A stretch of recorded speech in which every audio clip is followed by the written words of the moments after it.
What if the promise you made to protect your family became the very reason you lost them? Take a moment. Breathe that in, because this is not just a story. It's a quiet unraveling of love, of hope, and of a promise that was never meant to be tested by time. And before we go any further, if you love deeply emotional stories like this, stories that stay with you long after the end, make sure to like this video, subscribe to the channel, and turn on notifications so you never miss a story that truly means something. Marcus Hale believed in things that lasted, not just in theory, not just in words, but in structure. He was a structural engineer, someone who designed buildings meant to stand for decades. Steel, concrete, precision, everything calculated, everything reinforced. He believed that if you built something right, it wouldn't fall. And for a long time, he believed his family was built the same way. Marcus was married to Chloe. Chloe wasn't like him. Where Marcus saw structure, Chloe saw meaning. Where he relied on logic, she leaned into feeling. She had a way of making ordinary moments feel significant. And together, they created something beautiful. They had a daughter, Freya. 5 years old, bright, curious, full of questions that didn't quite belong to someone her age.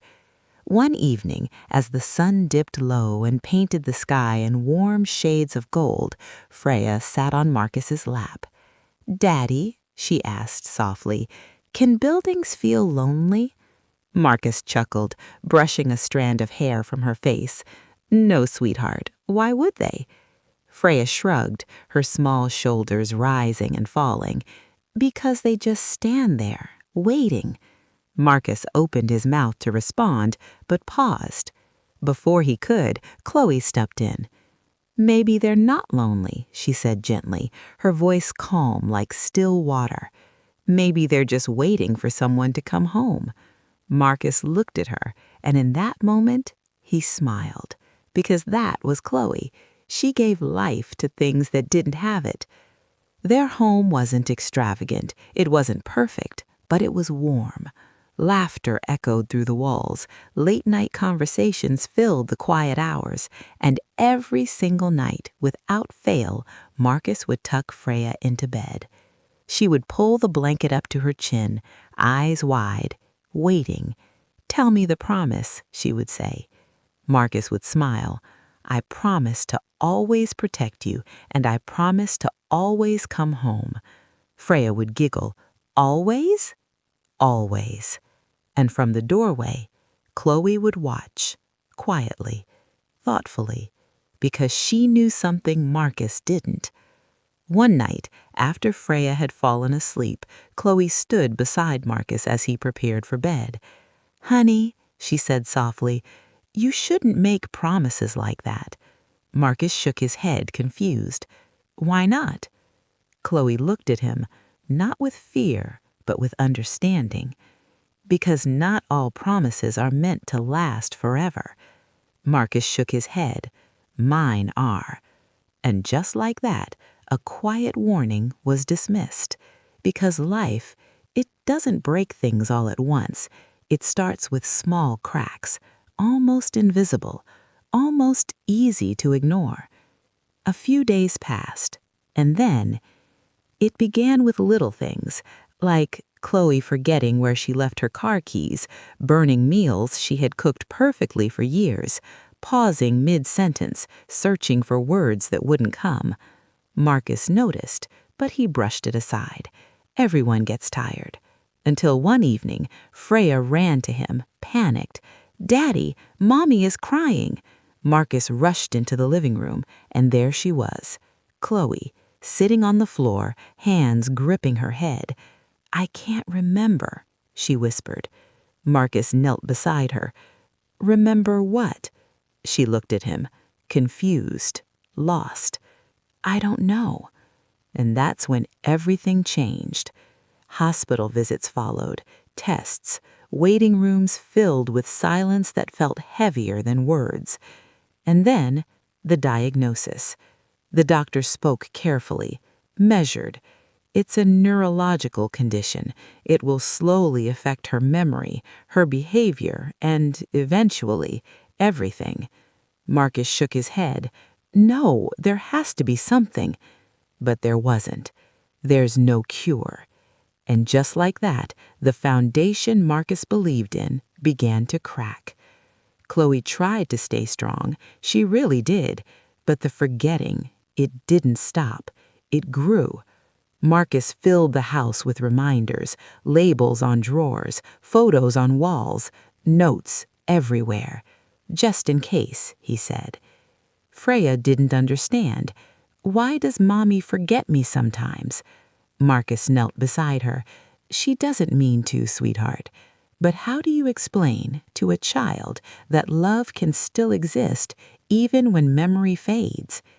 If this story is touching your heart right now, take a second to like this video and share it with someone you love.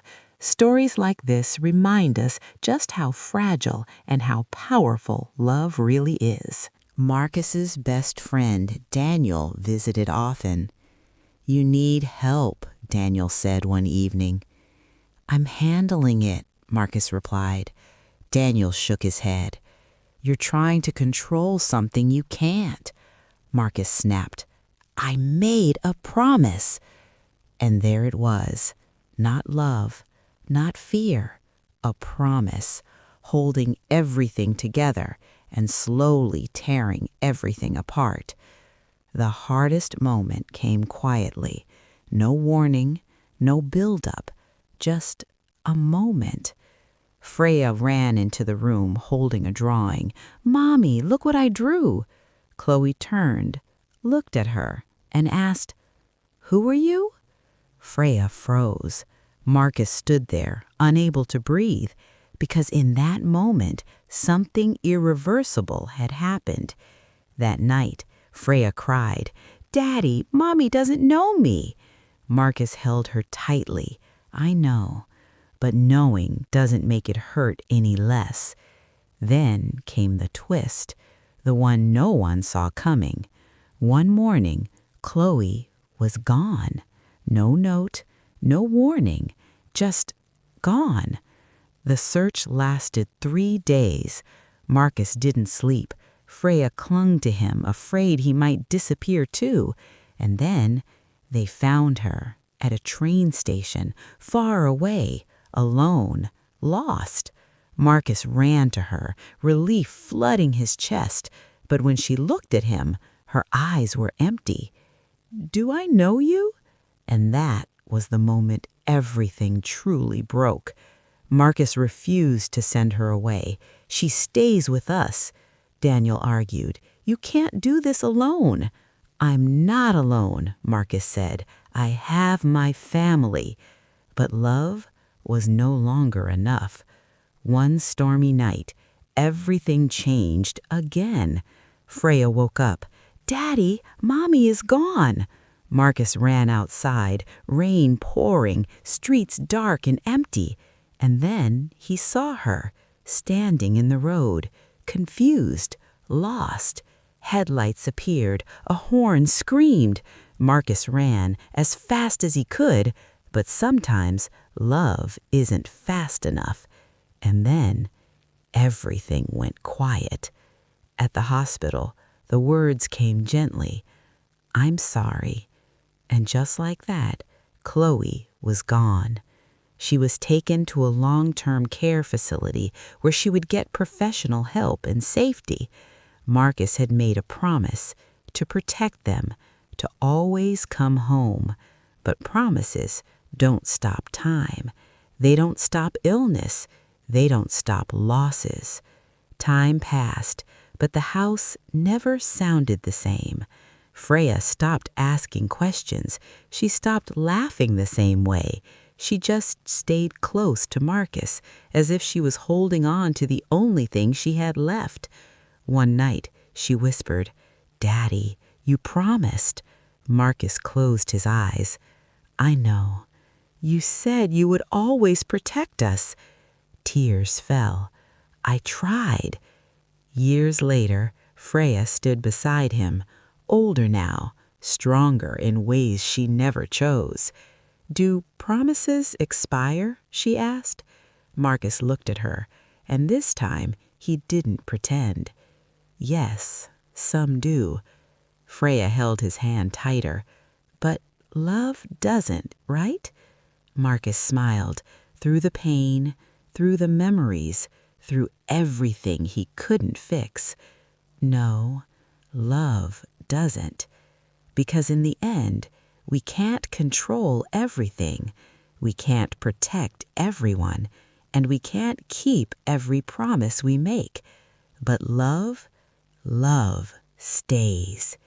Even when memory fades, even when people leave, even when everything falls apart, love remains."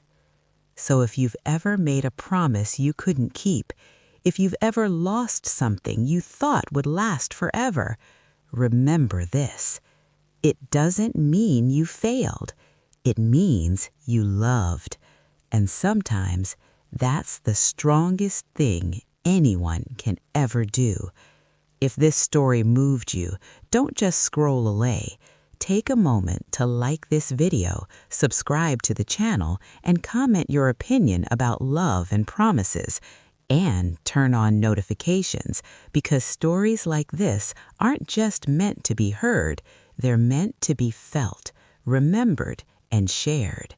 And if there's someone in your life you love, send this to them, because sometimes we don't realize how much a moment matters until it becomes a memory.